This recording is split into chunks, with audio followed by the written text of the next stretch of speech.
this Thursday, September 26th board meeting in session. John, you want to read the district vision statement, values?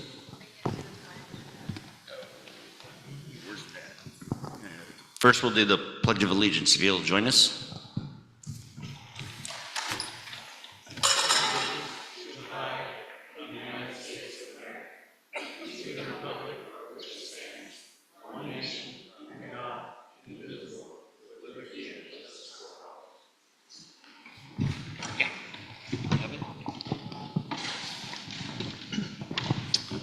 The district's mission statement: educating each student to the highest standards while motivating them to reach their fullest potential and graduating them to be college, career, and life ready. Our vision statement: our schools are a place where children belong. Each student is known by name, by strength and need, and provided the education and the opportunities to achieve success. And our values: striving for equity, inclusion, and belonging, celebrating diversity, engaging the community, supporting the whole child, promoting and achieving academic excellence. All right, thank you. Next, we have revision of the agenda. Anyone have any changes they want to make?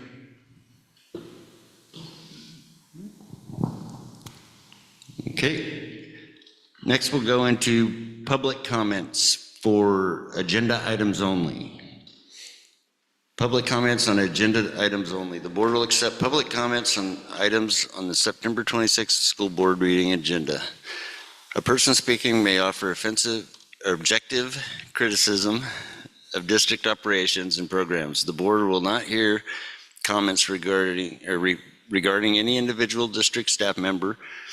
Accommodations involving a staff member should be sent to the superintendent, who will forward it to the employee, a supervisor, and the board. The board requests that a public comment add information or perspective, or a perspective that has not been already mentioned previously, and that the patron refrains from repeating a similar point. Cindy, do we have any? Okay, since we have none, we'll move on to the consent agenda, which covers the minutes from last month's meeting, personnel report, and second reading adoption on policies if there's no changes from the first reading. I do have, Chair, just one correction on the school board meeting minutes from August 22nd. It lists me as present, but I had a work conflict that day, so I was not in attendance, so it just needs to be corrected. Okay.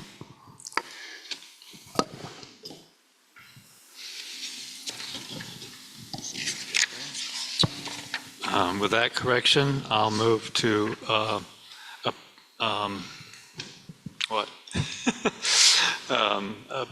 approve the consent agenda as presented. A second. Okay, motion by Director Nelson, seconded by Director Richardson. All in favor say aye. Aye. Opposed say nay. Any abstain? Ayes have it, motion passes.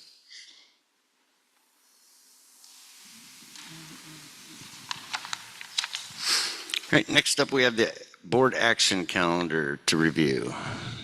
Anyone have any changes? Director Richardson. Chair, I propose changing in October to cancel our work session in lieu of attending the centennial celebration at Colonel Wright on the 10th.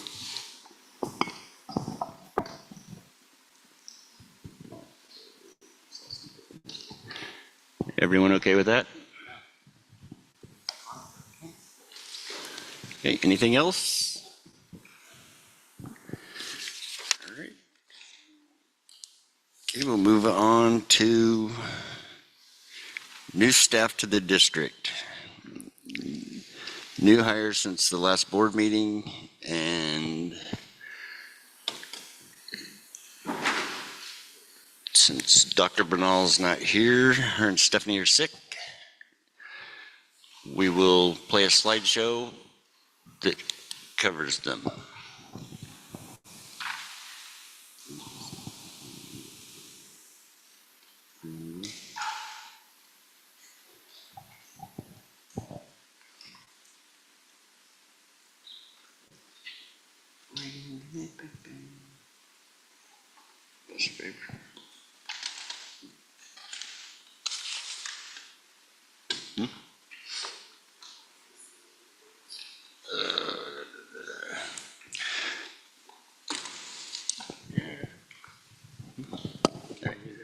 Yep. So it looks like we have Tanya Maya, Mary Ruth Strantz, Janice Theodorikis, Nadia Tellis, Jordan Zakarlson, Carlison, Yolana Robles, that was cut off, Vernon Skills, John Sunbow, Naomi Cruzbin, Zachary Taylor, Anna Garcia, Tyler Arguella, and Katie Bolt. Welcome them all to D21.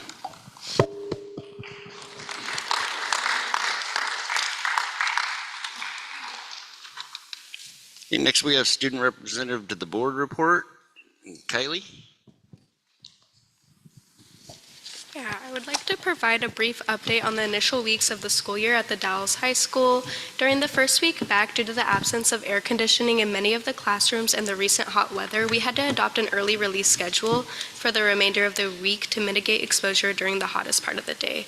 Additionally, I am pleased to report that the new Link Crew program introduced this year has been highly successful despite a few minor challenges. For those who may not be familiar, the Link Crew program is designed to assist incoming freshmen on their first day of high school. It aims to facilitate a smooth transition from middle school to high school by providing tours of the campus and hosting various informational sessions about TDHS from current high school volunteers.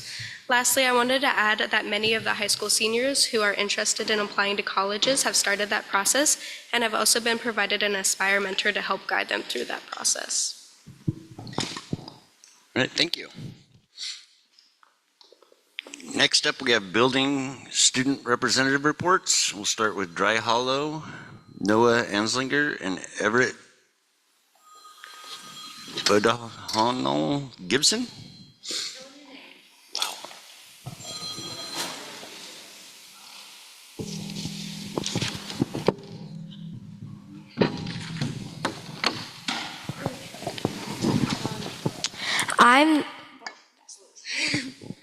I'm Noah Anslinger, and I'm Everett Vodenall. A lot of people were happy about going back to school, but some others were sleepy. I can't say I wasn't sleepy. The September word of the month is kindness. There have been so many acts of kindness so far. Are you showing kindness? If not, you should. It makes people's days better. At open house, we had about 200 families and 8 community partners. The Dallas Public Library gave out free books, and Mid-Columbia Housing Authority supplied pizza for all. One of our new Pride Ticket rewards is buying a raffle ticket for an exciting prize. The Masons have even donated 2 bikes for the cause. Now that we're done, Everett would like to say a joke. What was the motive behind the person who stole the train? I don't know. What was his motive? Some would say he was in a locomotive. This has been Noah and Everett. Thank you for your time.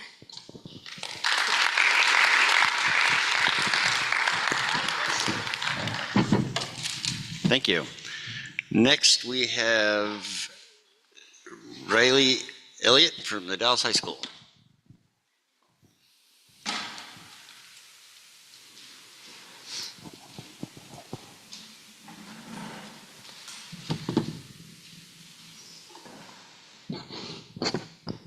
Good evening, District 21 School Board. I'm Riley Elliott, and I'm this year's School Board Representative for the Dallas High School. TDHS has already kicked off the school year with so many fun things. Senior Sunrise was on the first day of school and was super successful. We hosted the Tri-Valley Leadership Conference on the 7th. Leadership teams from Estacada, Malala, and Innovations Academy attended. The focus was on communication, and we filmed several PSA videos. The conference, all in all, was super great and successful. Picture Day was on the 11th. Students received their ASB cards and had an opportunity to buy ASB stickers, which gets them into games and plays for free and gets them discounts at dances. We've been doing Spirit Fridays and Jersey Thursdays every week this year. Homecoming week is coming up October 7th through 11th, and we have so much fun in store. Our theme is Once Upon a Homecoming, and the whole week is centered around Disney. Our music video assembly is the 8th. Contact me if any of you guys would like to be judges. And the dance is on Friday the 11th. TDHS hired a new head secretary. Please help us welcome Naomi Cruz-Blown to our team. Parent-teacher conferences are coming up October 14th through 15th from 5 to 7:30. And now for an athletics update. The volleyball team is 3-0 in league, 6-3 overall, and ranked number 9 in state. The team is headed to Tillamook over the weekend. Football is 2-1 and playing in Philomath this Friday. League starts next week and is home against Estacada. The cross-country team has had a great turnout this year. 22 girls are running and 20 boys. The varsity boys won the Northwest Invitational last Saturday. Varsity girls placed third, and the JV girls got first. The JV boys took third. Elena Cassidy placed fifth individually in the varsity girls race. Both girls and boys are ranked number 1 in our league currently. Tomorrow is our Bridget Nelson meet, which is the only homie of the season. Go support our Riverhawk runners. The girls soccer team started league play this week. They're home against Madras today, and they beat Kirk County on the road earlier this week. They're 1-0 and ranked number 3 in state. The boys soccer team is in Madras today. Earlier this week, they lost to Kirk County at home. They're 4-1 overall, and they're currently ranked number 8 in the state. The cheer team starts competitions in November, and they're going to Philomath with the football team tomorrow. If you're interested in hearing any more about what's going on at TDHS, check out our news channel on YouTube at TDHS Hawk Talk. Thank you so much for your time tonight. Go Hawks!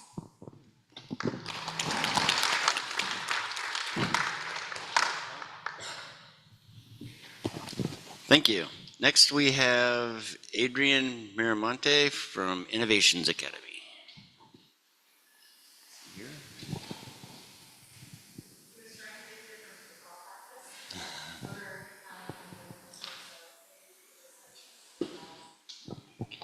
What's that?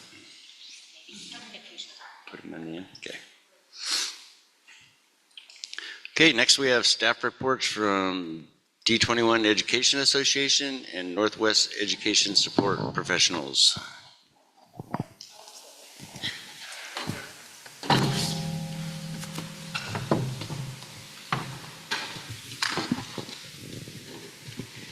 Good evening, Board of Directors, members of the audience present in body and online. My name is Sonia Schatz, President of the North Wasco ESPs for the 24-25 school year. I am a media assistant at Colonel Wright. I represent the classified staff of our district, including Mosier Community School. I am Jody Ketchum, President of the D21EA for this school year, and I am a proud new PE teacher at Colonel Wright. I represent the licensed staff of the district, including Mosier Community School, and we'll be giving a joint report from both of our unions. We wanted to start with some positives about the start of the school year. Staff and students were excited to be back at school. There were a lot of smiles as students got to their classrooms and saw their classmates for the year. And I wanted to share with you a few moments that I've heard about from staff, kind of interactions that they've had with the kiddos starting back at school. One of the first one that I was going to share is from ELD assistant who one morning was in the bathroom with some students and reminded them to wash their hands and dry their hands and go to class.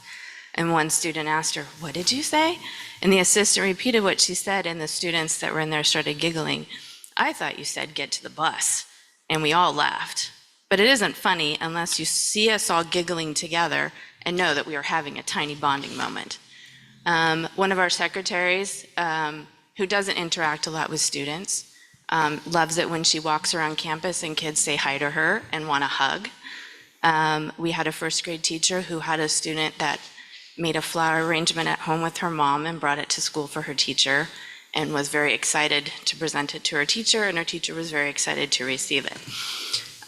There's been a lot of really good conversations with students, especially those by our response team, which is our counseling team, our SPED team, and our admin. One of the best conversations that I heard was with one of our TOSAs, which is a new position, and a fifth grade student. This is how the conversation went. The student said, "Our school doesn't have a place to go if there is a tornado." And the TOSA's reply was, "What about the basement that's attached to the old building?" And the student said, "Oh yeah, you guys have thought of everything. But we really need electric fences in case there's a zombie apocalypse. You guys didn't think of that." So I will give the mic back to Jody while you guys kind of think about that conversation. All right, unfortunately, my section of the report is a little more on the serious side. In June, we asked for you guys to listen carefully as we informed you of the losses in licensed and classified FT over the past 2 years. We informed you that licensed and classified staff's collective bargaining agreements are not keeping up with inflation, and we requested that you put some serious pressure to make adjustments at the upper admin level, as both classified and licensed staff had to do. We are 4 weeks into the school year, and boy, we are feeling it. We have received our first paychecks, and sure enough, at every campus, many licensed and classified staff are doing more work for less pay. So please take a long look at the district budget, as there will need to be some very serious discussions this year. The safety of our staff and students is going to be the #1 concern of both unions this year. We are already hearing countless reports of violent behaviors. We have and will continue to ask our members to document, track, and report these instances to their immediate supervisor as they occur. Many districts across the state have made great strides in keeping their staff and students safer as they start this school year. We will be looking to them to see what we can propose to be implemented within our district, and we implore you to do the same. We very much look forward to working together on this issue. Together, we are strong. In conclusion, we thank you for listening to us today. And in regards to our fifth grader, please keep the electric fence in your thoughts for future in case we have problems with zombies.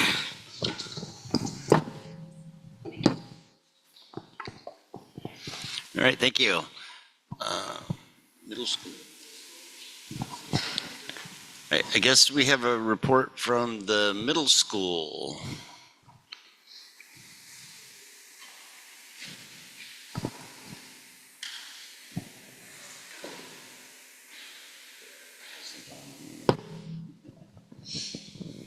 Good morning, District 21 School Board. I'm Rosalind Elliott, ASB President at the Dallas Middle School. To kick off our year, we had an open house on Tuesday with over 200 visitors. At the moment, we have 2 sports going on. Our cross-country team has been doing great and has a meet tomorrow at Cirrhosis. Our football team has been doing amazing and is currently playing Henkel, plus a game on Wednesday. Right now, our ASB team is in the process of electing 12 class officers to help us out. We are planning our first assembly, followed by a spirit week and dance. Currently, our after-school clubs are robotics and garden club. Our garden club meets on Thursdays and robotics meets on Mondays. We're getting our heads out of the clouds and into the stars on October 10th, 6:30 to 9. We are looking up at the stars, moon, and Jupiter. It's free to all TDMS students and families. Come join us. Thank you for your time. All right, thank you. Okay, next up we have school board subcommittee reports. Scholarship Committee, Director Winelage.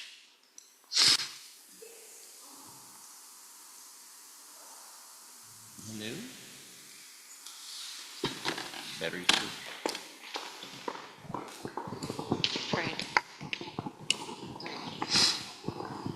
Hi, all right. So our first meeting is scheduled in October for the scholarship meeting group. Okay. Community Outreach Team, Director Nelson. Yes, I have a report.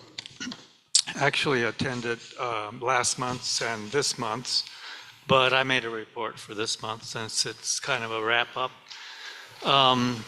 So I like to, since I'm kind of new to this committee, I want to talk just a little bit about the committee as a whole and what their purpose is before I tell you any of the things that were talked about in the meeting. The Community Outreach Team, COT, started in 1997 as a small team of 3 comprised of the Dalles Area Chamber, Northern Wasco People's Utility District, and Wasco County Commissioners.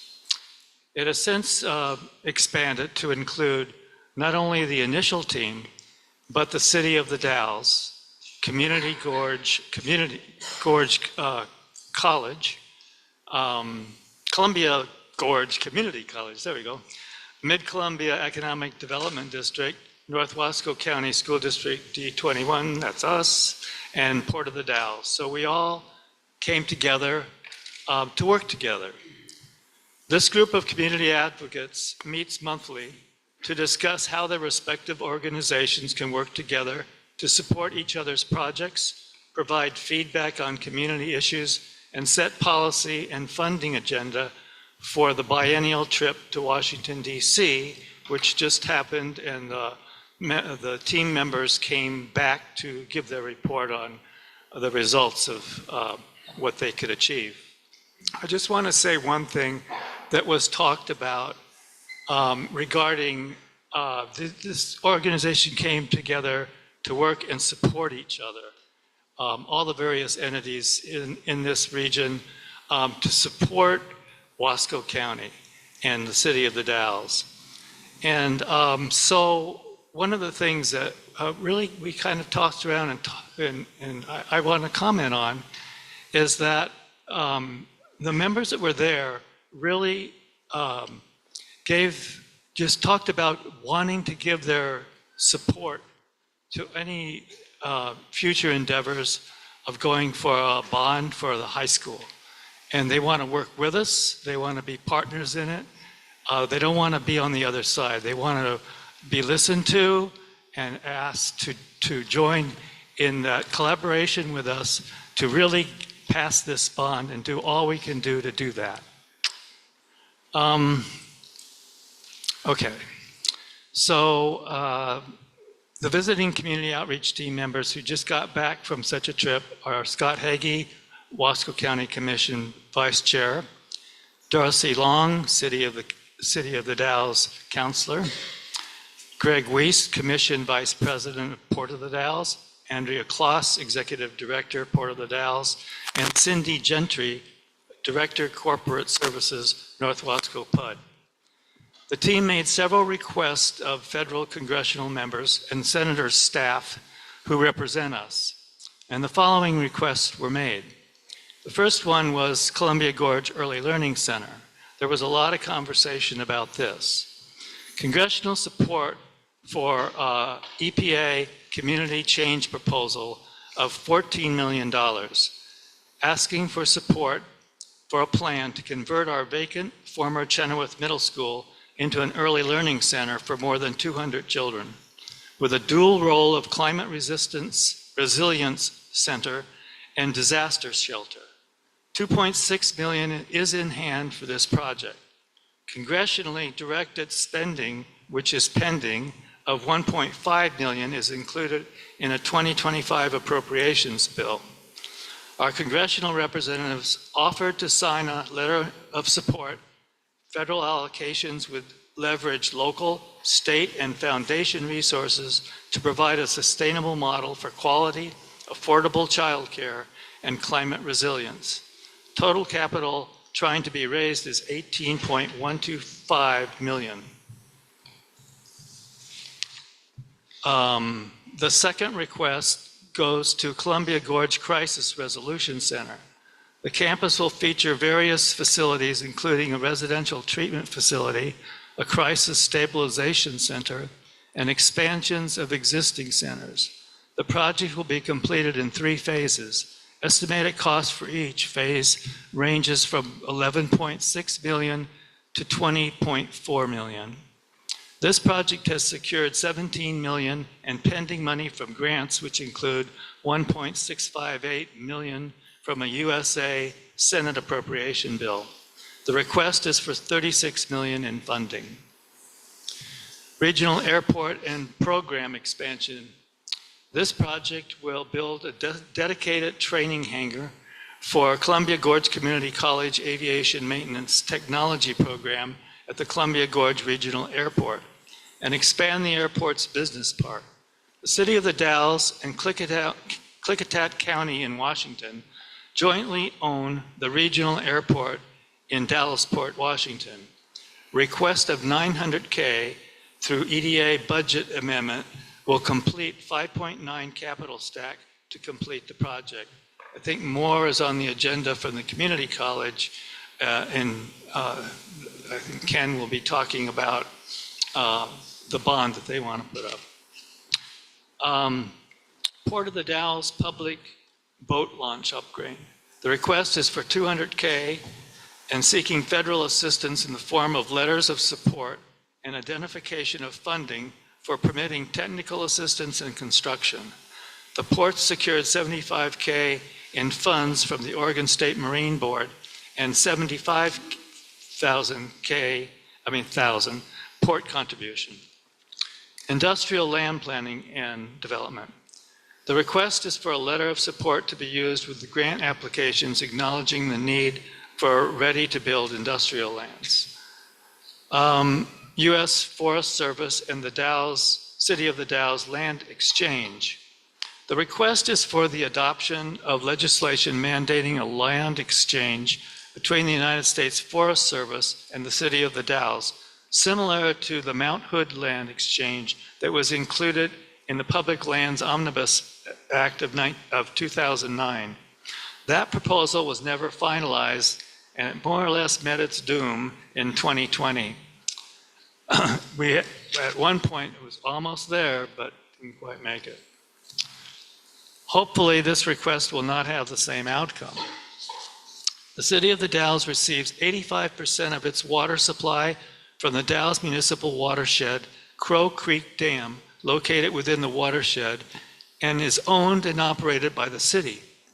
The dam and reservoir are located mostly on city-owned property and partially on U.S. Forest Service lands. So the city is proposing to transfer upland properties that they own to the Forest Service in exchange for dam reservoir properties. The needed capacity and the safety enhancements to the dam will be greatly facilitated if the city owns all of the land impacted by the dam and the reservoir. And that concludes my report. All right, thank you. Next, we have the Wellness Committee, Director Richardson. There's no Wellness Committee report this evening. Okay. Equity Committee, Director Winilage. No report. Wasco County Forest Collaborative, Director Nelson. I have a report for that too. So most of the meeting was devoted to learning about the National Old Growth Amendment, which the Forest Service is currently working on. So I read, I can't tell you how many pages on this whole issue and tried to narrow it down to 2.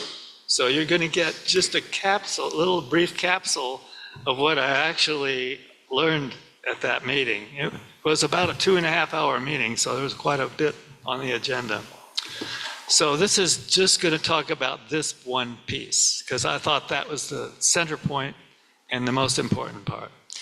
This amendment aims to update the National Forest Land Management and Resource Plan to provide clear guidelines for managing old-growth forests on the National Forest System lands, including the Mount Hood National Forest.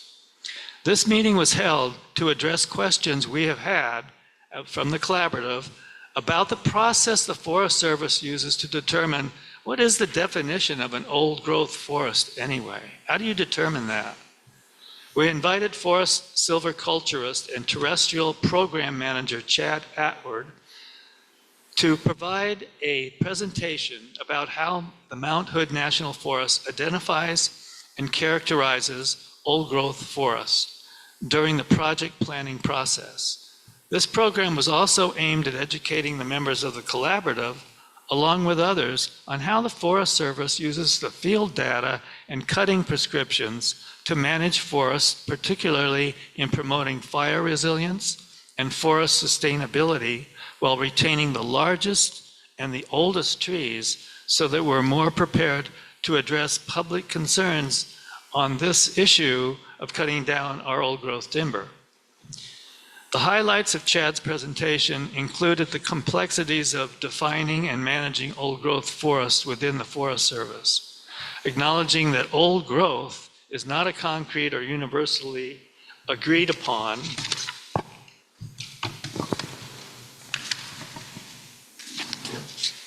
concept. Chad noted that much like other forest management topics, old growth lacks a single definition because it's shaped by both values and various interpretation. Different people, including experts, would likely provide varying answers on what qualifies as old growth. This ambiguity makes defining and managing old growth challenging, as it doesn't represent a clear, easily identifiable standoff trees. The Forest Service follows definitions outlined in the Northwest Forest Plan and the Survey and Manage Record of Decision to guide management practices. Those processes and definitions are not uniform across the country or even across the state of Oregon. Regarding the process and guidelines used on Mount Hood to determine if a forest stand qualifies as old growth timber, Chad first noted that the guidelines dating back to 1993 were developed as part of the Northwest Forest Plan and are based on the Survey and Manage definition of old growth. These interim guidelines were created through discussions amongst the various forest managers and researchers, as no universal definition of old growth exists. These guidelines rely heavily on older classifications from the Society of American Foresters. The classifications help to group areas by the primary tree species present. The document provides a framework for categorizing forests and helps forest managers decide whether specific management strategies, such as those for old growth, apply to a stand.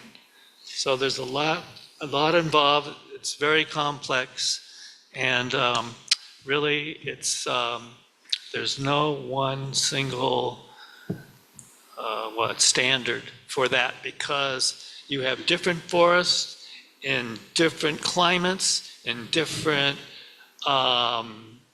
species of trees, and the canopy and the undergrowth.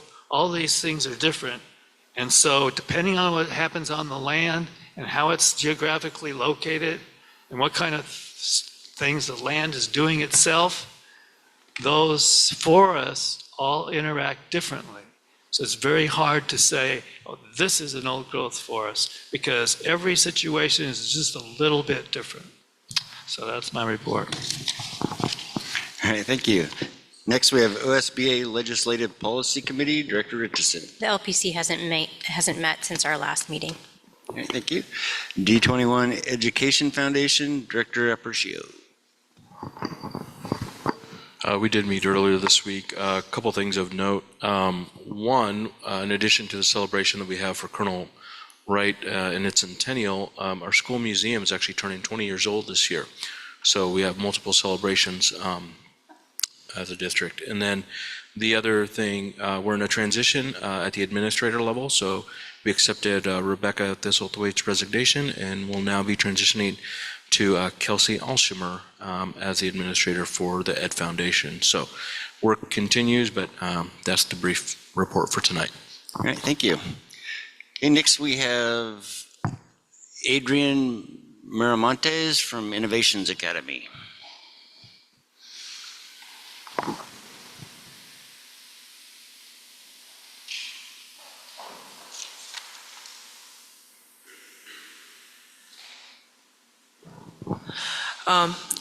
Please excuse my tardiness. I was at football practice. It ran a little late. Good evening, esteemed members of the school board. My name is Adrian Miramontes, and I will be giving the board report for Innovations Academy and Innovations Virtual Academy. It's an honor to come here before you today to share some exciting developments from our school as we embark on this new school year. Let me tell you, it's been a fantastic start. This year, we've kicked things off with the creation of our very own ASB. This isn't just a group, it's a collective of passionate students eager to amplify our voices and make a difference. We believe that when students come together, we can make our school so much more than the sum of its parts. In addition to our ASB, we are continuing project-based learning in our classrooms. This approach is truly learning at its finest, allowing us to dive into hands-on projects that spark creativity and collaboration. We are not just cramming for tests. We're building real-world skills and tackling challenges together. It's amazing to see how much we can grow when we get our hands dirty. Also, we've been focusing on fostering positive interactions among students. After all, a school should be a safe haven where everyone feels right at home. We've initiated programs that encourage kindness and respect, proving that when we lift each other up, we all rise together. Remember, kindness is the key. Let's unlock a supportive environment. As we look forward, our ASB is gearing up to plan some incredible events that will bring our school community together. From spirit weeks that will have us rallying in excitement to clubs and activities that cater to all of our interests. We want to make sure that there's something for everyone. We're excited to brainstorm and implement ideas that will make our school experience unforgettable. In conclusion, I want to thank each and every one of you for your support. With your guidance, we can make this school year one for the history books, or at least one that we'll be talking about for ages. Let's work together to create a vibrant school community where everyone's voice matters. Thank you for listening, and let's make this year absolutely unforgettable.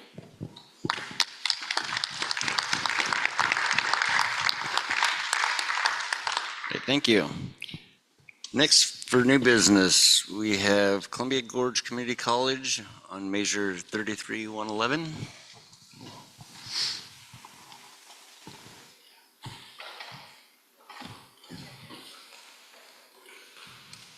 Thank you so much for having us.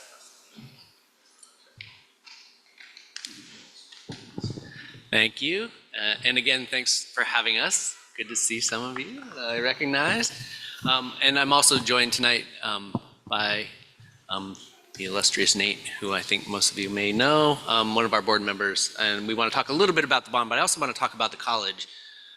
Partly because I've been here for just over a year as president of CGCC, and really have been out in the community and noticing that not everyone knows about all the great work that we're doing. So I really want to make sure that you're all aware and that the community is aware of all the great things happening at your local community college. So I'm going to talk a little bit about that, and then we'll talk some about the bond too, and let you know what we have in mind for Measure 33-111. You can just go ahead and skip ahead there. So first, I kind of like to start a little bit with just a quick student story, just because it's at the heart and soul of what we do. And most of you are aware of that too, since you're in education and you get to see all the amazing things that our students get to accomplish. But just one quick highlight. This student, Salome Alford, she is an immigrant student, and she came to the college because she wanted to pursue a career in early childhood education. And she self-identified as having a learning disability and was neurodivergent. And I think actually that helped drive her a little bit in terms of what she wanted to do with her career. So she wanted to kind of I think give back from all the struggles that she faced in terms of her learning and pay it forward. How can I take some of the struggles that I had and teach others and make sure our young kids are supported. So anyway, she is a part of our early learning or early childhood education program. And she's phenomenal. She's really inspirational. She's won several scholarships. She was the keynote speaker for Phi Theta Kappa which is the kind of recognized National Honor Society for community colleges, and she just did such a phenomenal job, like just wowed the audience. But she will end up graduating this coming spring, and I know she's just going to do amazing work. And like being able to like train someone to help give some of their story back to the youth in our community is like, that's part of what the community college is all about. I know it's part of what you're all about too, but it's just inspirational. It's like, I feel very lucky being here for just a year. It's like, the work is just, it barely feels like work because it just feels so rewarding to see people grow and be able to like find their passion and be able to like follow through on it. So she's such a great example of that, but there's so many of our students that in their own ways are like finding their own story that's exactly like that. So I just want to emphasize just what an enormous impact we all have as educators on our kids and our young adults. So quick couple of things going on at the college. We just updated our strategic plan, and that included our mission, our vision, and I'll briefly touch on our guiding principles too. But essentially, we focused on a mission that focused on making sure that everyone throughout the gorge, really, but really, for sure, everyone in Wasco County, everyone in Hood River County, which is for the most part, our district, excluding our good friends down in Cascade Locks. But we wanted to make sure everyone had a way to access higher education and a pathway to social mobility. And I think I don't need to convince you all, like for students that complete their degrees, they earn on average about $7,000 more than someone that doesn't have an associate's degree. That's an average. I know there's plenty of ways that people can be successful without that, but on average, I want to encourage anyone in our region to be able to access higher education. And that's part of what our college mission is. And we also want to make sure that our students complete. By the way, quick quiz. Does anybody know what the average national completion rate is for community college students in terms of completing their programs and certificates and degrees? National average? Not even a guess. Give me a wild guess, anybody. Nate will pay you $5. No. Who said 40? That's a pretty good guess. It's actually lower than that. It's 35% is about the national average. And our college is below that. We do a pretty good job with transferring students, and before they actually earn their degree. We know it's better for students actually if they complete their degree before they transfer, but nonetheless, like I want students to get on that pathway. If they can transfer to a 4-year and they're on their way, great. Like that's still a success. But we're well below that 35% national average, and we want to get there. So we're doing a lot to make sure that our students are going to be successful when they get to the college, and that we're not letting them drop between the cracks. And then our third part of that mission statement, and you can just keep this slide up, is that there's a big role for the community or for the college in terms of our community impact. And having come, like I said, I've been here for about a year. Having come from a rural college, our colleges can be such an important public resource to make an impact in our community. And so we're really focused. This is the third part of our mission statement. And that mission statement is actually, it ends up distilling down to these 3 priorities around equity and access, equity and success, and then finally fostering economic growth, inclusive prosperity, and thriving communities. And that is exactly what this college is all about. But we need to get the word out because we've noticed just in doing our work around the bond that not everyone knows all the great work that's happening at the college. So I want to underscore that piece of it and share a few pieces of information about what the college is doing to help promote economic growth, inclusive prosperity, and a thriving community throughout the gorge, really. And one of the ways actually I think that we can help promote a thriving community is to adopt a set of guiding principles. I'm not going to belabor this, but we really feel strongly that it's important to have a set of principles at the college to create a really healthy community. So our guiding principles are kind of about the way we treat each other and treat our students. And they're, like I said, pretty straightforward: open communication, respect, integrity, collaboration, equity, inclusion. I don't think too many people would disagree with any of those as just being it's a good way to go about your day-to-day interaction with other human beings. but we want to hold ourselves accountable to it and create a really strong learning environment for our students, and that they also pick up. Like I honestly think every time we interact with a student, we're teaching them something. So we better be teaching or respecting them, treating them in a way that's inclusive, and that all of our students feel like they belong, and our employees as well. And my theory is that our students pick up on that, and when they experience that, they take that out into their community and model that kind of behavior that we want to see throughout the Gorge, and we all should feel proud about our community and connected to our community and be great human beings. So that's important to us. But again, kind of maybe stressing a little bit more on what we do around economic growth and inclusive prosperity. We do have quite a bit of economic impact. There was a study done not too long ago that was commissioned by the Oregon President's Council. And we noticed that at least just here for Columbia Gorge Community College, that study showed that 645 of our local jobs can be traced back to the college. We have about little over 100 employees at the college. So these are jobs that are created from students that end up completing our programs. And there's a pretty strong economic impact as well. $45 million of regional income has been added through the efforts of the community college and our focus on making sure that our workforce is well prepared. And another, I think, important thing to realize is that like 25% of our students are actually coming from the other side of the river. And part of what this college is doing is making sure that we're trying to integrate all the communities in the Gorge, because our economic success is dependent to some extent on how integrated I think we all are throughout the Gorge.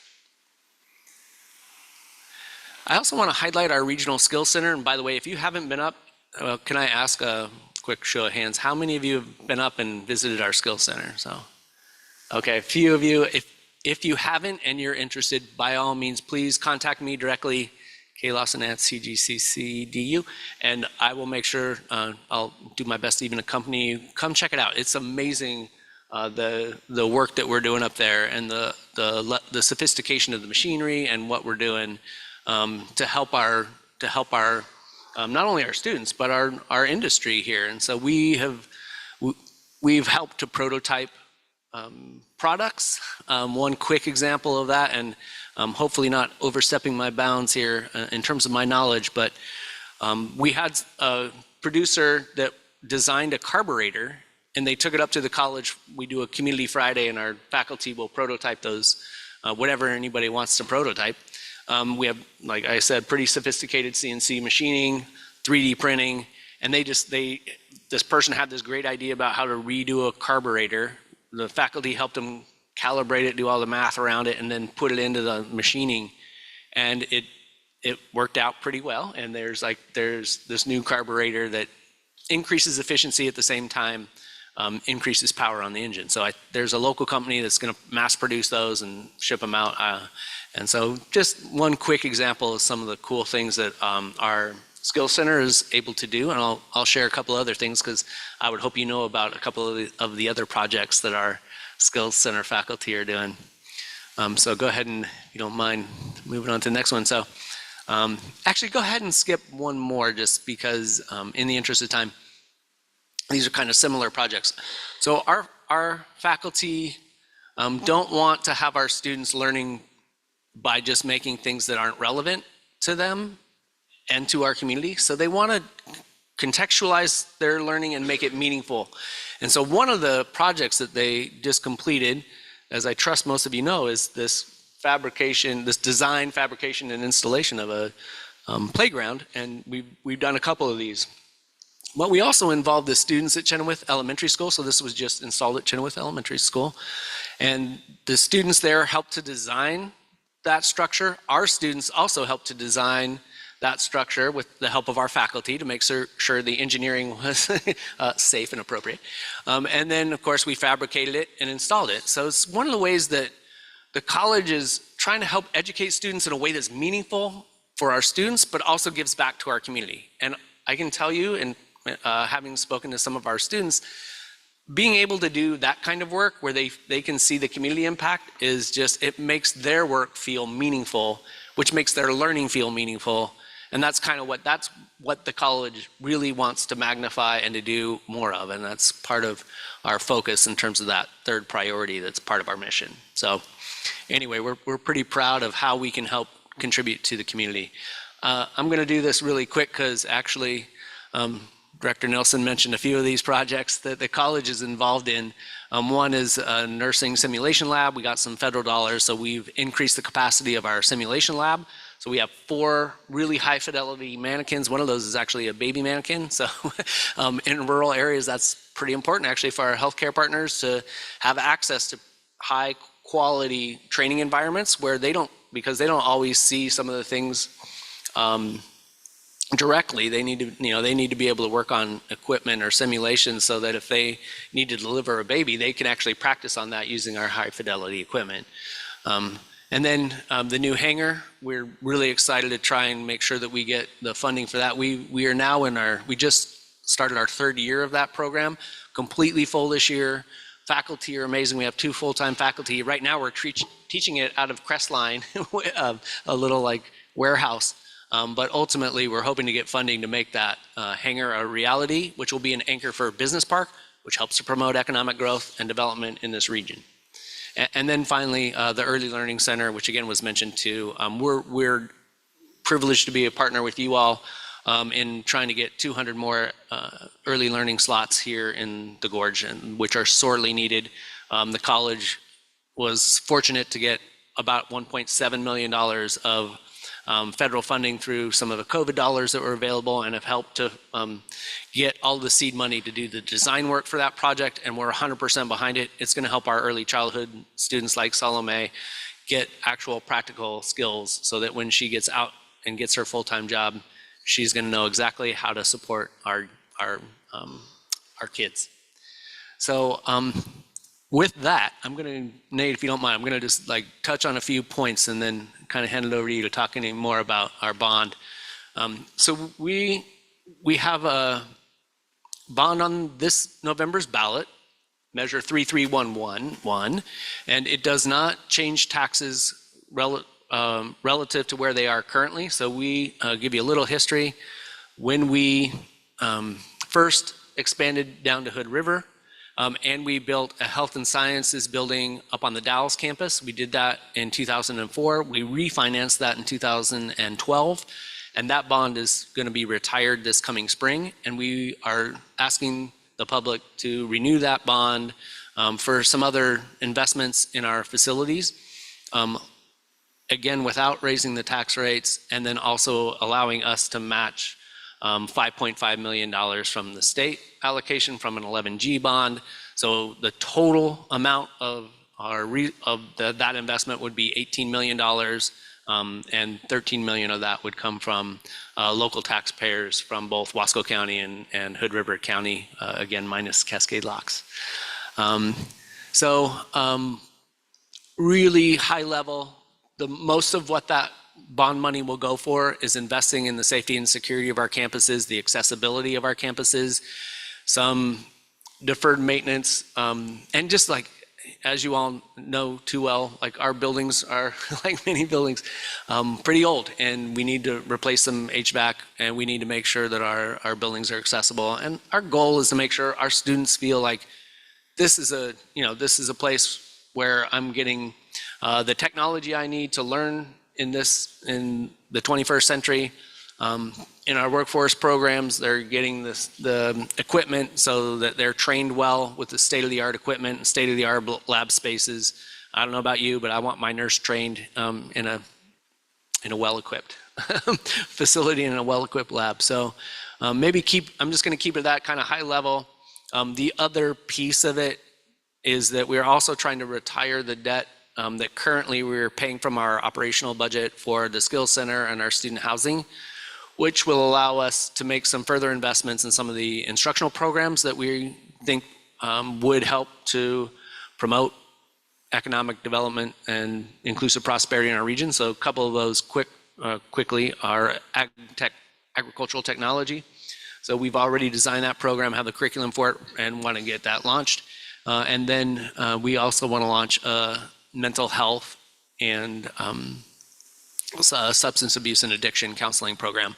So this is kind of vital to some of those efforts for us to continue to be able to invest in instructional programs that meet community needs. So I'll turn it over to you, Nate. Hey, Kenny, can you talk about dual enrollment before we do that? Oh, yeah, I'd be happy to. We actually have been pretty fortunate compared to some of the other Oregon community colleges. We are right now well above where we were pre-COVID, so our enrollment has rebounded and continues to grow. So this fall, just got the enrollment report today, we're 9% above where we were at this time last year. So we're continuing to grow. A lot of that growth is in the workforce programs that we've made investments in, but another huge part of our enrollment growth is in our dual credit programs. And so that partnership of allowing local high school students to simultaneously get high school credit and college credit is, I think it's happening across the country, but that's something that we are absolutely interested in partnering with you all to make sure that those dual credit classes actually lead to a real pathway, so those students aren't, they're not wasting, I don't want to say wasting time, but they are efficiently using their dollars, their educational dollars and their educational time to get on a pathway and get them, if they so desire, get them into a career path to get a living wage job. And so thank you for that partnership. We're seeing that grow a lot. And I will be frank with you all, that's growing a lot more in Hood River than it is here, and we have some work to do to shore up dual credit here in Wasco County. And I'm talking with the superintendents here in North Wasco as well as just across the gorge in terms of how we can build a really consistent, intentional program to help get students on a pathway for higher education. Again, that priority around access to higher education. Thanks. I asked him to do that because it makes my job easier. Sort of sets up the premise that actually our assets are your assets too, right? Your students are benefiting from the college and its programs, and I think in some instances the campus as well. So I will take a step back. I'm Nate Stice. I'm a resident of the Dalles. I know many of you on here, but I don't know that I've had the pleasure of meeting all of you. I am the vice chair of the CGCC board, and I'm here tonight really in my capacity as a volunteer on the College Bond PAC for this campaign. So we saw you all experience trying to pass a couple bonds that decided looked fun, and decided to go after one ourselves. And I want to just start by thanking you for doing that. I think it's really important what you all do here. And we have a 14-month-old at home that I hope to send to the Dalles School District, hopefully to schools that hopefully to a new school at some point. So I just wanted to, again, thank you for that effort. And I really think for helping to set the narrative and trying to help set the narrative that we are a community that invests in education, which is, I think, why it's important and why we're here asking for you all today to support our bond. Because I think it's another step in helping to draw that narrative in our community that we're a place that invests in education at all levels and believe that we want to give our students and our economy the best chance possible. So I think Dr. Kinney here, Dr. Lawson, I'm going to start calling you Dr. Kinney, I'm sorry, has outlined some of the basics of the bond, and we're happy to ask questions. I know some members of the school board are already supportive of the bond personally, but we were able to get the endorsement of the Hood River County School District, and we're hoping to have it here because, again, one of the pieces of feedback we've heard on the bond campaign is that people are really focused on passing a bond for D21. And I think we need your help in telling the community and drawing that narrative out that really all of these assets are important. We need to invest in all of it. And we can invest in all of it. So so appreciate you all considering a formal endorsement from the school board of the bond, and also in your personal lives putting up lawn signs, donating, writing letters to the editor, and all those other fun things that you all did for the D21 bond. And I will be right there when you all go for the next one. So.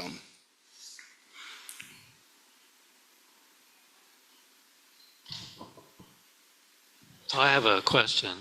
I heard that if the bond doesn't pass in both our community and Hood River, it doesn't pass? Is that true? It's not true? Majority of the voters in the district. Okay, which includes both cities? Which includes all of Wasco County and most of Hood River County, so not just the cities. Actually, it includes the counties. The counties as well, and some fun bit on the polling is one of the strongest areas we had on our polling came back as South Wasco County. So, which was really interesting. We did better there than in Hood River County. So the district does not include Cascade Locks. Okay. Yeah. I don't have a question. I'll just make a comment. Thank you, Dr. Lawson and Mr. Stites, for your presentation. It's really important. And I will speak for myself and say how strongly and unequivocally I support this effort for a bond for CGCC, both because I was thinking when you're speaking, Nate, about our shared values, and instead of assets, I was thinking we have a shared true north. It's our true north, our students. I'm not going to cry.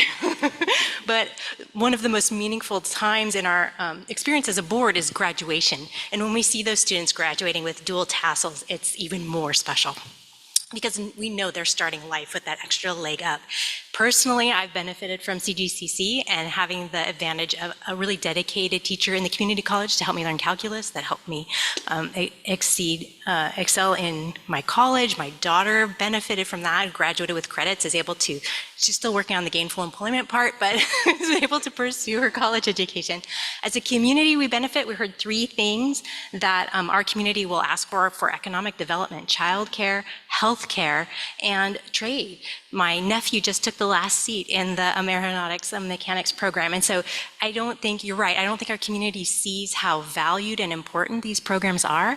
And if you want to see firsthand, go take a community ed class, which I also take. You can take it. They're not very expensive. You can experience the community at CGCC firsthand. So I don't know how a board endorsement works, but I would be in support of, depending on, how the chair determines. Thank you.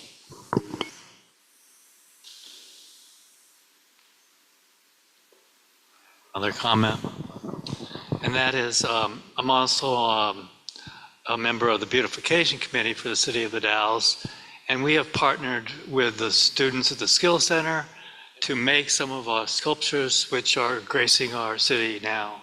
So just in case people in the audience don't know this, those students made the cherry tree that spins in the wind at the triangle intersection on 12th here.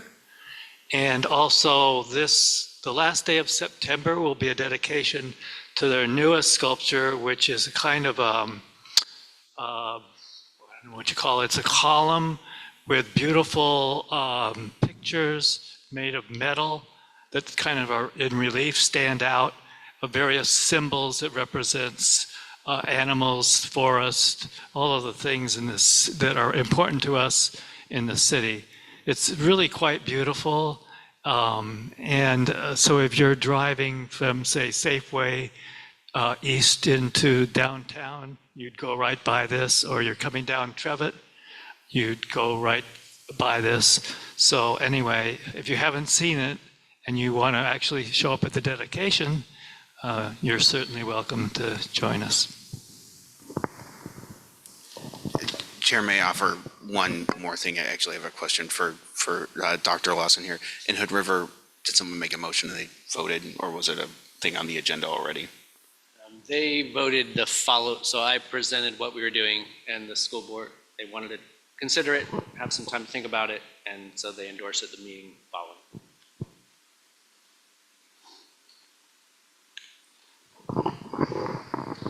I'll also just thank each of you for coming tonight. I know personally with the kiddo at Chenoweth Elementary School, that collaboration for that playground structure was I think a huge success and showed the true skill of the students at CGCC, and what a great thing that, kind of to what you were saying, Dr. Lawson, right, is that now some of those students, when they are driving by, they can see something that they had a hand in placing in our community. And I would echo similar to Director Richardson that an investment in our community. We have a lot of students that, will ultimately end up at CGCC or make use of the facility.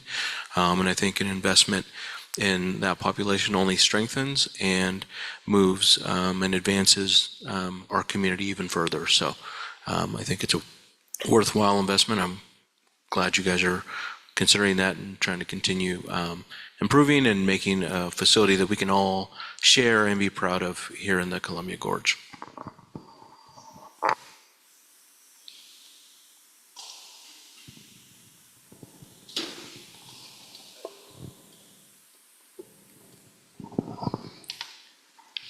All right, thank you all.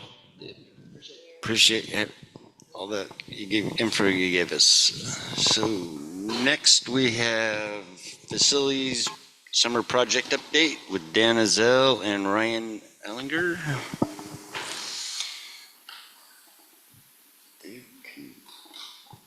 Things look good. So we'll talk about it and I'll find out what you guys. That's a good idea. Just put out a statement.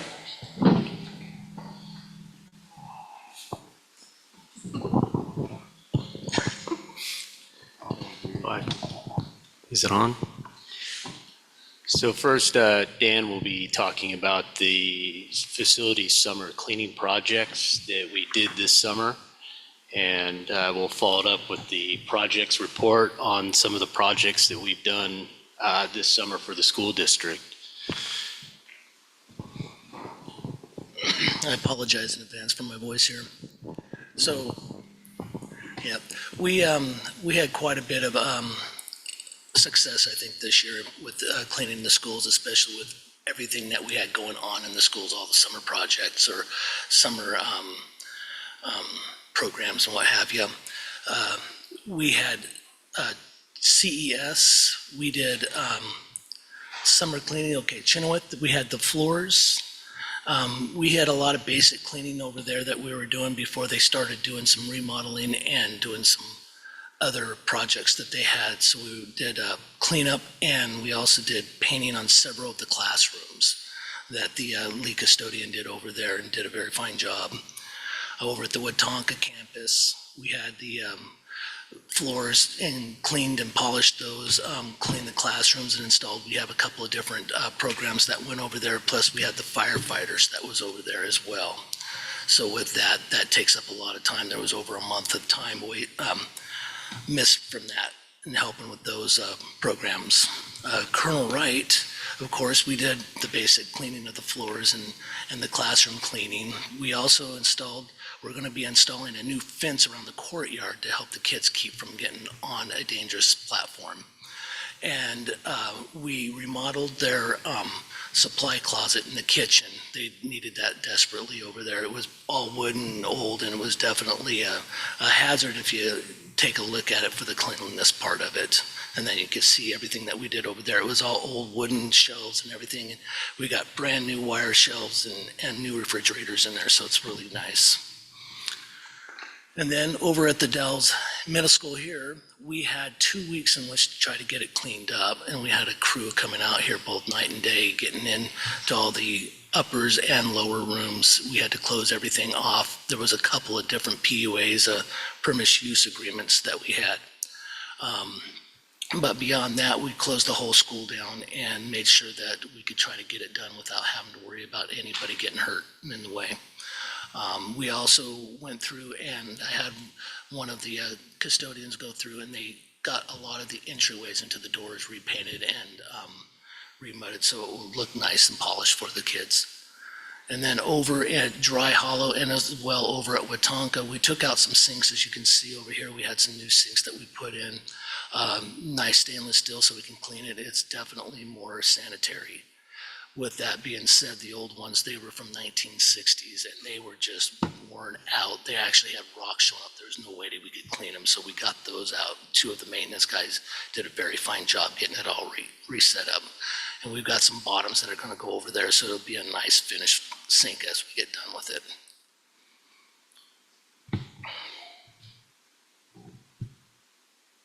And then last of all, we're keeping the football field green. We've been working really hard on grounds. trying to get everything set up, learning a lot about how grass works, and it really has made a difference. We are working on the football or the softball and the baseball fields as well. Ryan and I, we took about 6 months and really delved in deep on how to do it without spraying and doing all the chemicals so that we could always keep a nice field, and it's worked.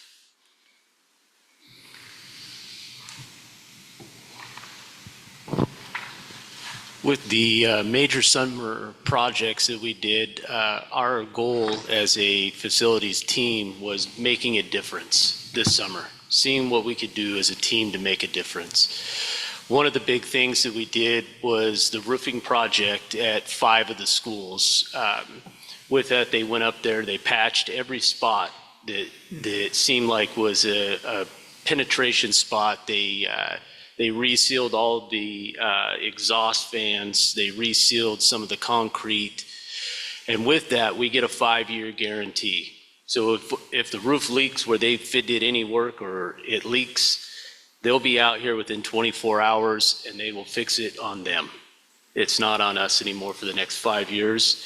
Trimco will be taking care of all of that responsibility from here on out. And it was pretty successful. As you can see, this is up on Chenoweth there. I want to say on the building closest to Chenoweth Loop there, it was 325 spots on the roof that we had to have patched. So it goes to show that there was a little bit of stuff, and now we've got that 5-year guarantee on those 5 schools. Dry Hollow, they have I want to call it more like a manufactured roofing. It's an old metal roofing that kind of just goes over, and before winter, the facilities team's gonna go up there with the Trimco product, and we're gonna seal it. All the seams up there, we'll seal them, we'll wash it, and we'll get that all sealed up so that one doesn't leak, and that'll be on us, but we'll take care of that one. Going forward with some of the major projects we did at Chenoweth Elementary, the big one that's going on is the fire system project. We're getting close. There was a couple little things that came up. The electricians wanted an asbestos report on the ceiling tiles, came back negative, so that's good. Things with getting product in, supply chain was a little bit with the wiring. So with this new life safety system, it's completely ADA compliant. So if loud noises are the thing, then it has the flashing lights versus the thing. It will have a voice activated system, which will be the principal's voice coming across to say fire or lockdown. And so with that, and then that gives that school a complete PA system that they can use also throughout the whole school, which is going to make it really nice. In some of the big project we did down there, we built a new vice principal's office down there in the library so that she had an office down there. In the library, we also made a new maker room, and then we also made a speech room in there also. And then, of course, with the new playground that the college put up for us, we fenced it off to make the security and the safety of the school better. What's a maker room? I'd have to ask AJ that one. What is it, or what's the function of it?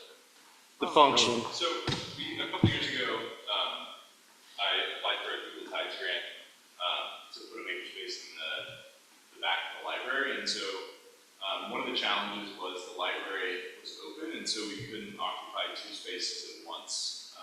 And we worked with OSU Extension last year, and they would bring somebody in to work with our 4th and 5th grade students, and then they also had like an after-school robotics and maker club. So this year, it's a separate space that can be used during the day, like other specials are happening in the library. So both spaces can be occupied at the same time, which is helpful. Yeah. So yeah, there's like we have a bunch of equipment like the Cricut can cut various things out. We're gonna get a 3D printer. We have some like tools that students can work and cut cardboard things out. They had a cardboard carnival when the parents came in, like the carnival games from the after school club. So just giving the students a chance to create design. Thank you, sir. So as you can see with some of the stuff that we did, that was making a difference and stuff. So the other big thing is where Sodexo is going to help out again with the new thing is we have more of an investment in the extension that you gave us, where we're going to put around $73,000 of cleaning machines for the schools. All the schools are going to get new floor polishers, new machines, cordless backpack vacuums so that they don't have to string around extension cords everywhere. And with that, it's gonna help Dan's team be more efficient in what they can get done and help make the schools look a lot better as we can move forward. Having, equipment that's all the same in every single school will make a difference. We don't have to keep buying parts for all different machines. We just buy them for one kind of machine. So, and we'd like to thank you all for letting us come up here and tell you about our summer experiences that we had in getting these projects done for everybody. Anything else you'd like to add, sir? Oh, you said it well. Thank you.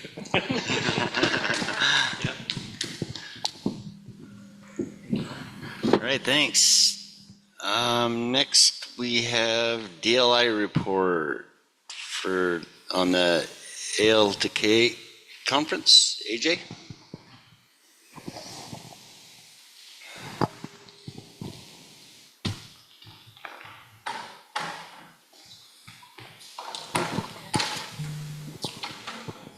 Thank you for having us tonight to allow us to present on some of the work we've been doing in the dual language program.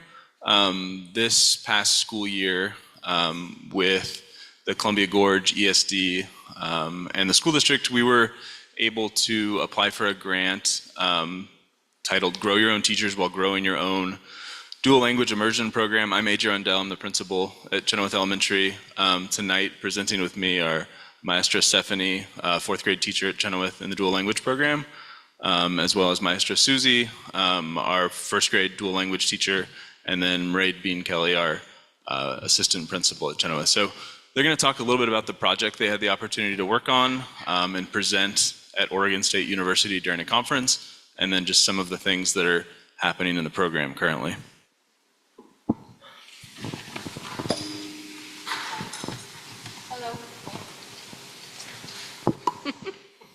Gracias.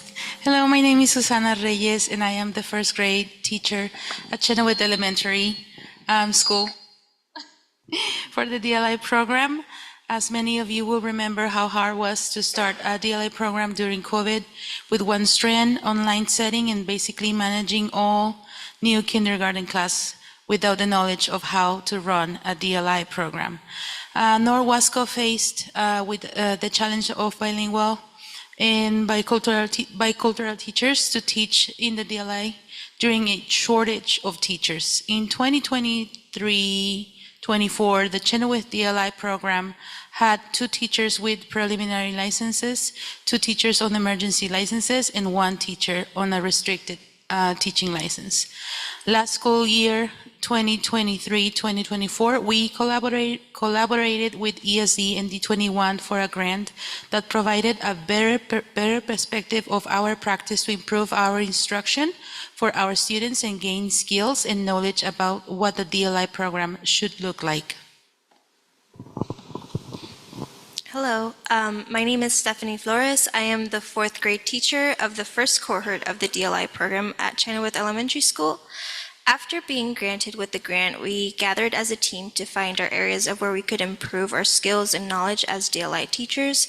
And to be honest, it wasn't an easy task. So we did not know what we got into at that time. And at the same time, we were happy, thrilled, but worried of the amount of work we had to do. But with a tremendous amount of expertise that was shared with us too. We were happy to have Elisa and Nelly from OSU. We hired them as our consultants to provide professional development on our DLI program. And we also had the opportunity to mentor each other at the DLI program. Maestra Yessi was my mentor, Maestra Susie mentored Jasmine, and Jamie was mentored by Haley Elliott. We also had the opportunity to visit schools in Canby and Wilsonville school districts, and we were able to learn and come up with ideas for our own classrooms. We were also able to attend many different conferences, such as OABE and COSA. The things we learned in the process of designing and implementing the project was that we needed a strong foundation on the fundamentals for a dual language bilingual education program. We learned about the 3 pillars of bilingual education. We learned the importance of a vision and a vision statement for our program. We also learn about how to allocate the time in our classes and what language we should be teaching and instructing our students.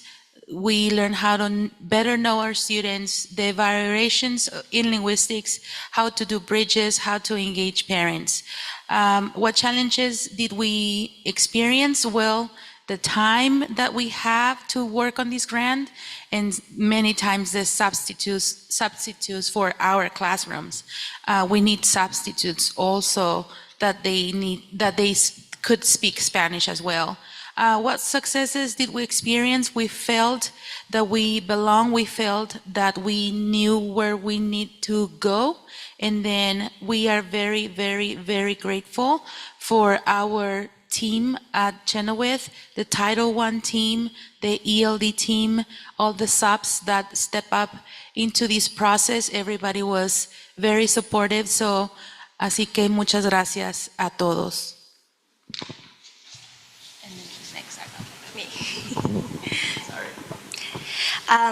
We want to keep growing strong, and we are avid to learn and create a robust learning environment and community. We would like for parents to be involved, and we are taking baby steps to do this, but we had a successful DLI family night, and we would like to have families input to build the program they are proud to have their students to be part of. Do you want to say something in that?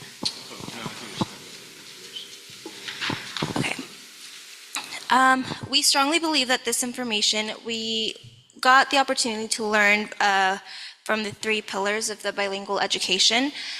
We strongly believe that this information should be not only learned but live in the program and the school. We realize that there are a lot of bilingual students in our school, and we have to honor these students by applying these 3 pillars. We as DLI teachers want to teach our students during this early school year months about the pillars, hoping for better understanding of how cool it is to be bilingual, and bilingualism is an asset and also a superpower. I just kind of want to let you guys know what the 3 pillars are. We have biliteracy and bilingualism, bilateralidad y bilingüismo, high academic achievement, alto logro académico, and social cultural competency, competencia sociocultural.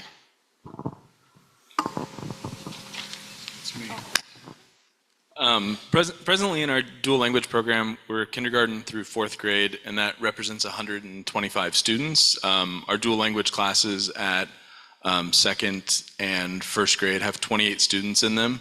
So there's some of the bigger classes in our building.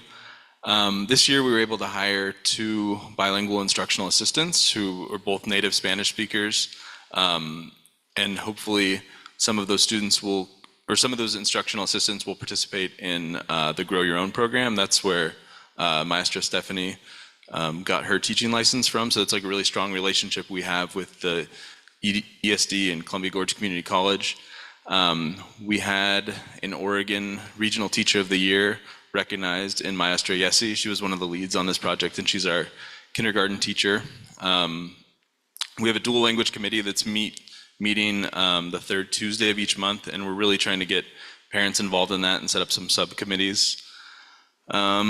We adopted 2 new curriculums this year, so Spanish, or I guess last year, Spanish language arts, and we adopted iReady for mathematics in both English and Spanish. So this is going to allow some collaboration for our dual language teachers to work with the English classrooms.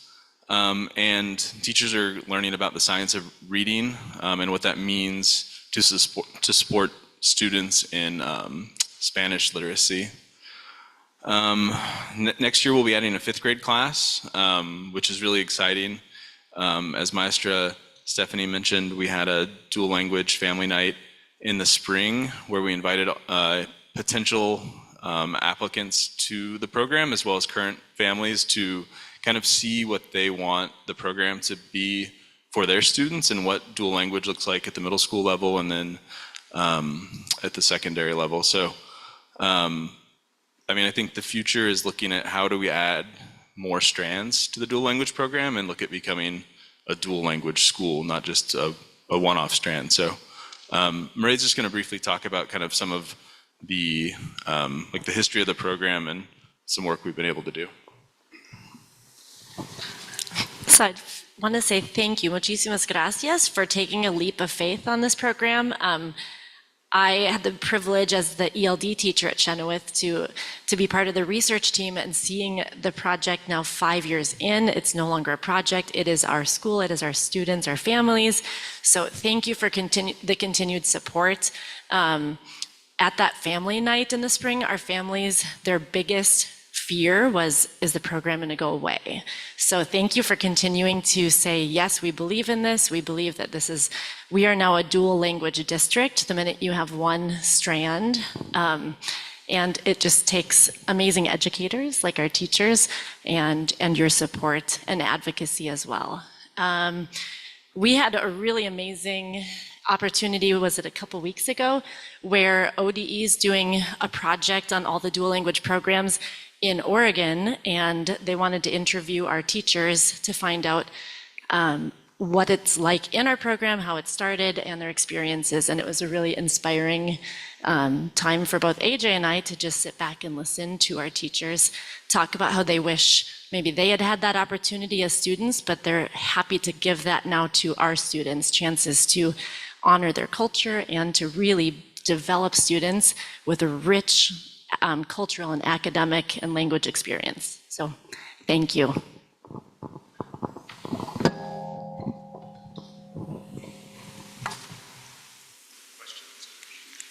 No question, I want to be very complimentary of the group. I mean, I think in its early stages to have an Oregon, Regional Teacher of the Year and Maestra Yessi, I think speaks volumes to the caliber of staff that is being developed as part of the DLI program.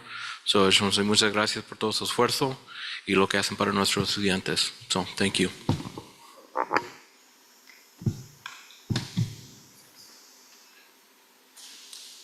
Thank you. All right, thank you.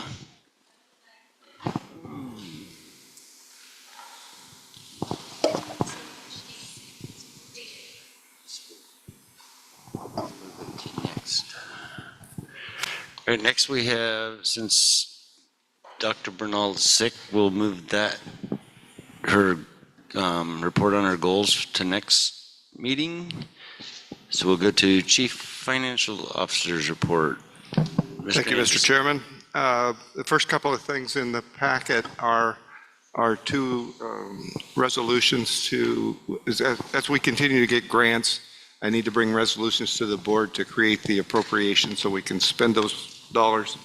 The first one's a federal grant and we're in the throes of doing this, the CTE program at Norcor. They're doing culinary and greenhouse, et cetera. And secondly, was a couple of grants I bundled together as local grants. And to the board's pleasure, you could adopt both of these resolutions as a group. If there are no questions, at the pleasure of the board to adopt. All right. So, entertain motion. So, Chair, I'll move to adopt Resolution 242504, Norcore Perkins Grant, and Resolution 242505, the Columbia Regional Educator Network Google Community Impact Fund, as presented by our CFO. I'll second. Motion from Director Aparicio, seconded by Director Richardson. All in favor, say aye. Aye. Opposed, say no. Any abstain? Ayes have it, motion passes. Thank you very much. The next action item is required by the National School Lunch Program to set the price so that none of the adult meal price is subsidized by the federal government, that they're paying their fair share. And they have a calculator, and it came out to $4.99, so I rounded it off to $5. But this needs to be done on an annual basis so that we don't get jammed up with those guys. Chair, I'll move that the school lunch price be $5 for the 2024-2025 school year. That should probably say for adults. I'll second that motion. Okay. Motion by Director Richardson, seconded by Director Aparicio. All in favor, say aye. Aye. Opposed, say no. Any abstain? Ayes have it, motion passes. Thank you very much. Along those lines, tomorrow is the closing date on an RFP that I issued for a food service management consulting contract. So we'll be evaluating those in the next few days. And give somebody a notice of intent to award and start the clock so they can ask questions and so on. There were two qualified proposals, and I obviously haven't opened the box yet because they're not due until tomorrow. So we'll be moving forward with that. For the financial statements, I generally don't try to confuse things by mixing 2 years together, but I don't think it's all that confusing. So the first set that's in your packet is where we were at the end of August in the current year. And the other one is the run out of the 23-24 school year. And I do want to draw the attention of the board to the enrollment thing that the graph that I put in there. Obviously, one data point clearly doesn't make a trend, but I intend to petition the department to reopen the collection of estimate of membership and revenue and lower our estimate of ADM. I don't want another big surprise like was last year. And frankly, it's what they've set it right now. It's that yellow line at the top. I have no reasonable expectation we're going to hit that number. So if we're going to take a hit, I'd rather spread it over 8 or 9 months than 2. So that, and as you will recall, there's also a safe harbor. So we can be realistic, and the safe harbor is the higher of the last 2 years. So there's no chance we'll get less than we got last year. But I think we need to adjust our spending and forecasts to match what we can really reasonably expect to collect. And along those lines, and again, one data point doesn't make a trend. The kindergarten enrollment is significantly lower than it has been in prior years. Years ago, I tried to do a correlation between live births and the kindergarten enrollment 5 years later, and it's nothing. There is no correlation. So, but in general, our classes, not counting the Mosier School, have around 200 students per grade level. And the kindergarten enrollment right now is 166, including Mosher. So it's 154 without them. So I don't think it's alarming, but I do think it needs some, you can't ignore it by the same token. And lastly, it's not in my report, but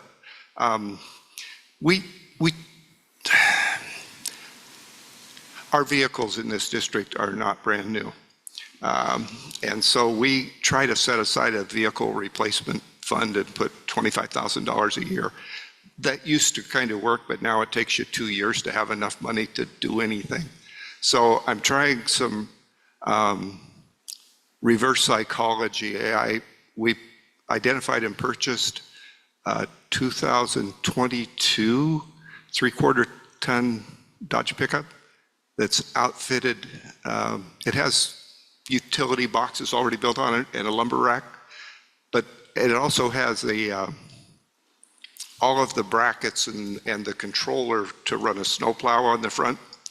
Ryan has identified a plow. So my hope is that if we get completely outfitted with another vehicle for snow, that we won't have any.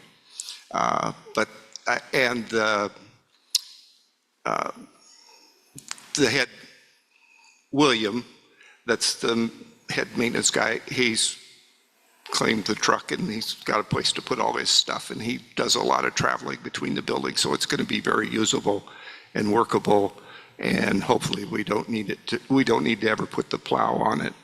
So that concludes my report, Mr. Chairman. All right, thank you. Next, we have Board Attorney's report. Mr. Corey? I have nothing tonight for the board. Okay.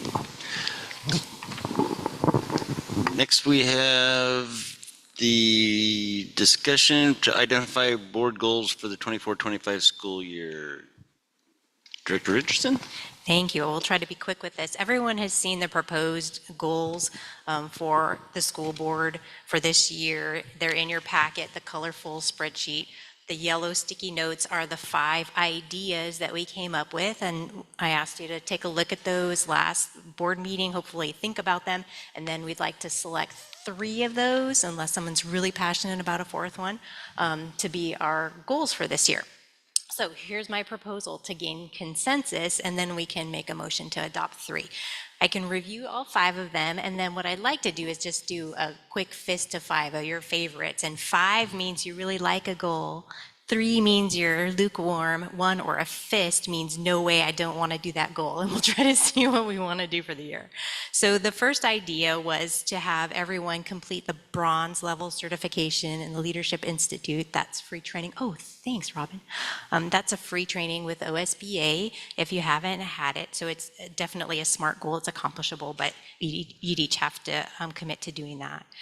The second idea there is we'd form a planning group for future bond work, and that would happen in January. And it doesn't mean you individually have to each serve, but as a board, that would be one of our goals, is to have a planning group to start looking at the next election cycle and planning for a bond. The third idea there is about the data that we review, so the LPG data that we look at. We'll develop an action item around that data. So we would pick one of those metrics and then try to come up with a plan for some way that we can help impact that student metric. The fourth idea there, there's a lot of writing in that sticky note, but it talks about each of us attending 3 school events during this academic year, and Cindy and Dr. Bernal have put together a list of events that we could pick from. For example, one would be the centennial celebration at Colonel Wright, and then pick 2 more as board members to attend.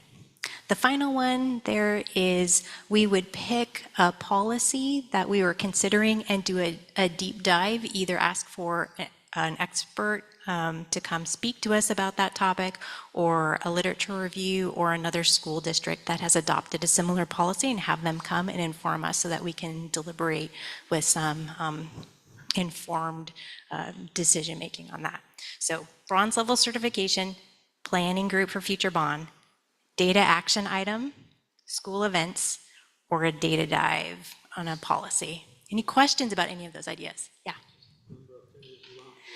Right, I'll review as we go through each one. Yeah. Were there any other ideas that you guys had for setting a goal for this year? Those sound okay to select from. Okay. So number 1, bronze level certification. If you really love this one and you want to do it, show me a 5. If you're mediocre and you're like, I don't think I want to do that, show a 3. If you definitely don't, show a fist. Ready? Everyone show. This is just a preference. 5, 10. Okay, 13. Thank you. All right, the next one is form a planning group for future bond. If you really are into this, show a 5. If you're mediocre, show a 3. Great. Okay, that's a popular one. Okay, the third one is do something about the data we see. Show me a 5 if you want to do that, a 3, or a fist if you're not interested in that one.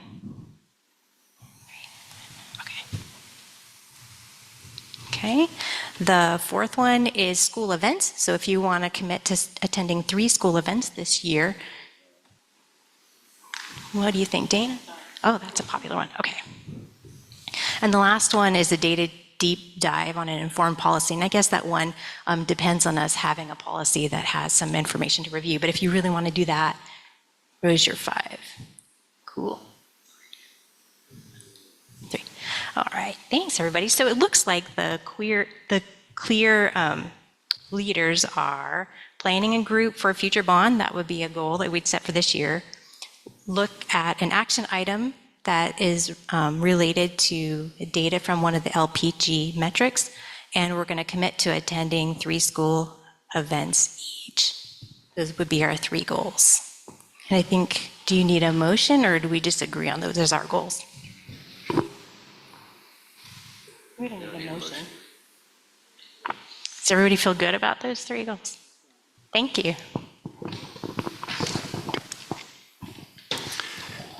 All right, thank you. So next, we have second reading adoption on school board policies.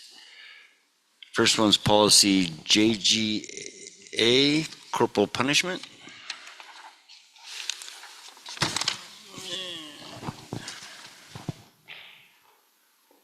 What do we have to decide on the yellow?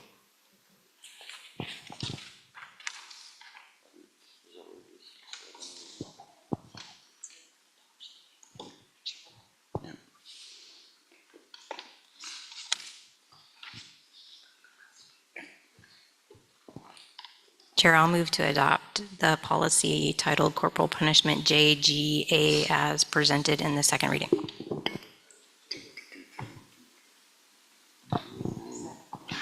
Right, motion by Director Richardson, seconded by Director Winelage. There's some optional language there that you either should or shouldn't include. My recommendation would be not. Right there. Yours was should not? Would be not. It's a paragraph, I'm sorry.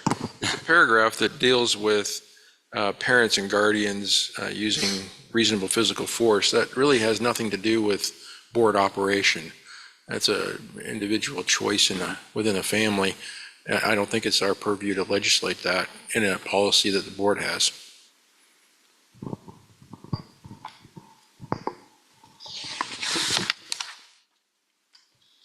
Chair, I'll amend my motion to adopt JGA without the parentheses highlighted text, which is optional.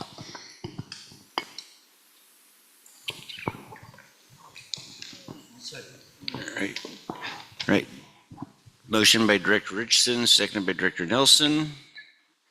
All in favor say aye. Aye. Opposed say no.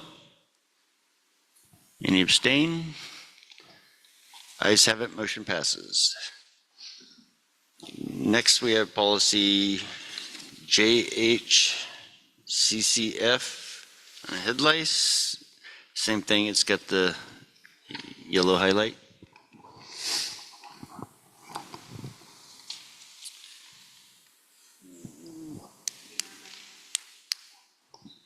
What's that? You're recommending we keep it? Okay.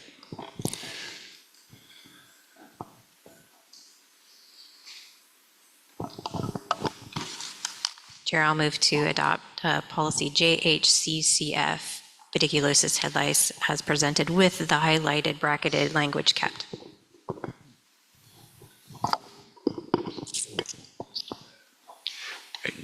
Motion by Director Richardson, seconded by Director Lopez.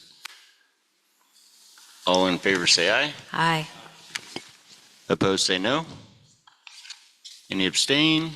Ayes have it, motion passes. Okay. Next we have public comments about non-agenda items. Public comment, the board will accept public comments for the September 26, 2024 meeting. The board is committed to the public comment process and will consider all public comment seriously. Public comments for virtual meetings will continue to follow school board policy BDDH, public participation in board meetings.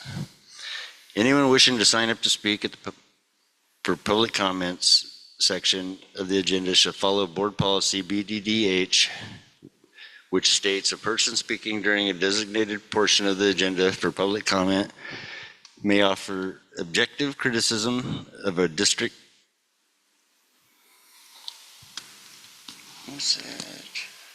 operations and programs. The board will not hear comments regarding any individual district staff member.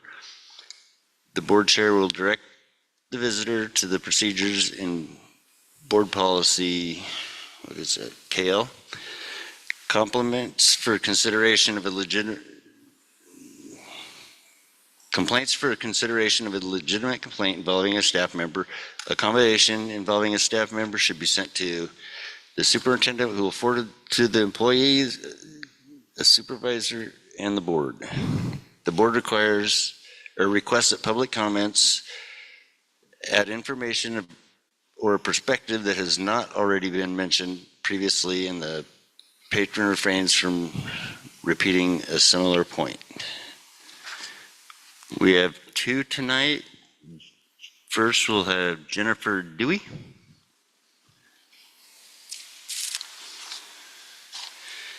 I need to start bringing my glasses. My eyes are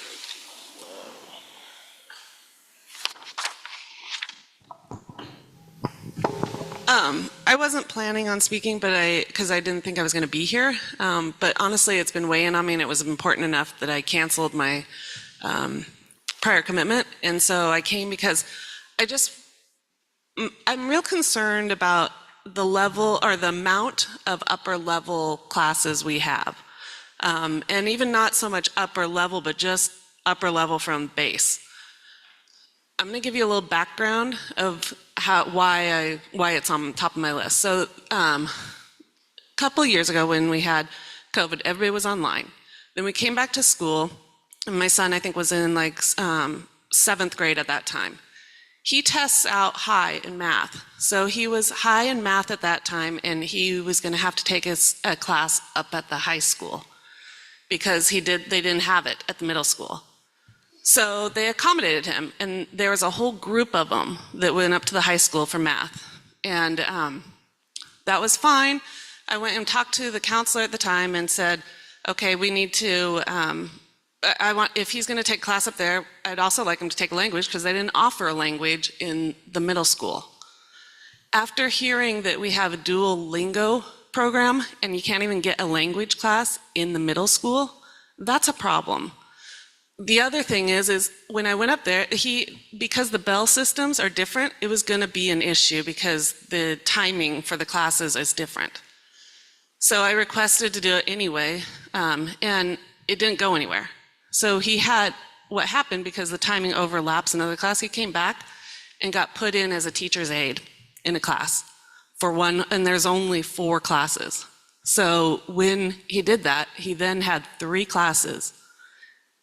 I don't think that's equitable or fair to him to have to sit and do teacher's aide work instead of learn a subject. Then I go through and we get to the next year. He has to go up to he goes up to the high school, and I'm talking to them about his classes and his math particularly. They're like, well, if he continues on, he'll be done with math his sophomore year. He's a sophomore this year. He will be done with math this year. After this year, there is no other math except for going up to the college. In order to get to the college, he has to go take the class, get up there, and take the class and get credit for it to come in there. That's fine. He'll probably do that when that gets the time. Come back now, I've got a daughter in middle school. She's testing out higher in math too. Last year, they put her up in a math. I didn't know at the time it had a high school level, it's a high school level math. So it counts on your transcripts for math. They put a group of kids in this program, and that class, they decided to then beta test 3 different learning programs. It was a disaster. She barely understood it at the end, passed it, got it, it was fine. This year, I go to drop her off at school. I don't find out until I'm picking her up from school that she is now enrolled in an online class for geometry because they're not going to take her up to the high school because she just got moved forward to the next class. So as a consequence, she is now taking it online for geometry for a high school credit, has no teacher. I was going to wait until after I wanted to go into the classroom to go see how the program worked before I came to you, but I don't want to wait another month. So I got a hold of the teacher, and she's like, well, I can talk to you next week, and we can talk about this, see how it works. I asked her if she could just tell me what her grade is now, because they've been going for a month. She can't even tell me the grade, because she doesn't know. Every other class is on Power School, and you get to speak with the teacher, and you get to do the, you get to see their active grades as long as the teacher puts it in on time, which is another problem. They don't always update it. So as a parent, it's very hard to keep on top of all that and to make sure your kids, A, handing their stuff in, but also getting good grades, because it is important, and I want them to go on to a second level of education. So those are my concerns. And then when you get up to the high school with the language, why is there only a 2-year program for language? My son, again, will be done with language then. If he wants to go on to high school, or not high school, but to 4-year college, there is no path to get there that gets them besides going up to the college and taking classes there. It's not being promoted as well. So I just think that needs to be focused, because we work a lot on getting lower levels equitable, but we're not making it equitable and inclusive for our kids that are actually at a level that's standard or above. And I don't know, I mean, if you read the mission statement, it was perfect, John, when you read the mission statement, because that is exactly what I want for my kids, and they're not getting it. And I'm frustrated with it. And there is a group of kids that are in that. So I don't know what the game plan is. I'd like you guys to address it, and I'd like you to come back and tell us what we have for that stuff. Because when I went and talked to the counselor when he was in middle school, I went and talked to the high school counselor, and I was told, well, my job is to get them through high school. That's not, as far as I'm concerned, their job is to give them a clear path and let them choose what they want to do. And if they want to go on, give them the path to go on. So that is a concern for me. And I would like it addressed, and I'd like to know at the next meeting what we have that we offer those kids. Because not having a language and not having math past sophomore year is not okay. Because you can't go 2 years without having it and then expect to do well in college. Thank you. All right, thank you.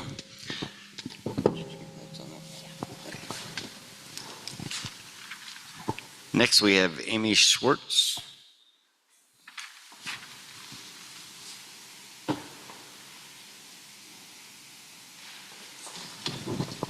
Well, I won't go over all that because she kind of took a lot of what I was saying. I have a son that's a senior this year and wanted to take Spanish, and he cannot. And when I hear about the dual language, it's a great opportunity. I like that program, but I'm thinking in my head, those kids have a chance.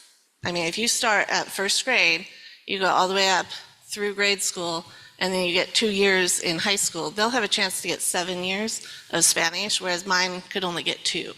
And I don't think that's very equitable. So that's it's already been touched on, so I won't go any more with that. But the other concern I have is today I just found out with our new iReady program, we have 2 different programs. We have a 2-year program, and then we have a 4-year program. And I don't think that's very equitable. So that's the other concern I have is today I just found out with our new iReady program, we have 2 different programs. We have a 4-year program, and then we have a 4-year program. We have 75 subscriptions for reading for Dry Hollow alone, and we have over 400 kids. So how do you pick and choose who gets to take advantage of that? To me, everybody needs to have that opportunity, not just 75 out of 400. So that's one concern. My second concern is about teacher workload.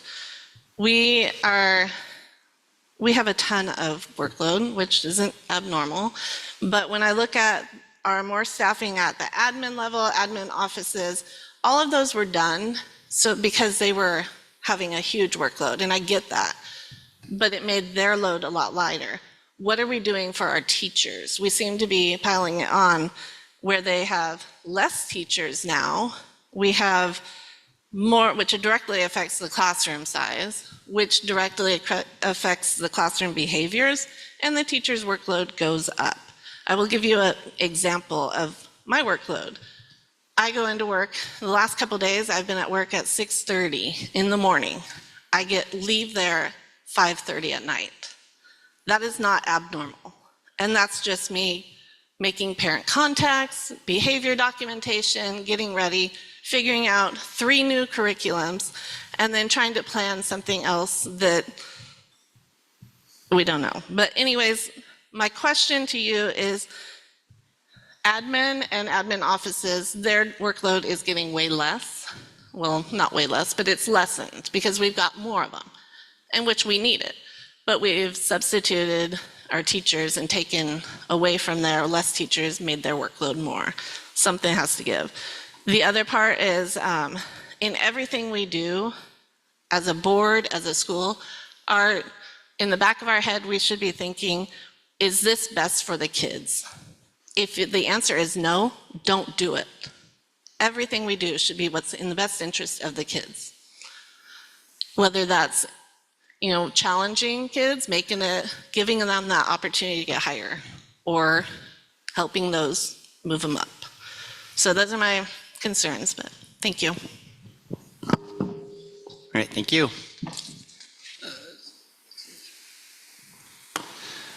With that, I want to thank everyone for coming, and we will adjourn this meeting.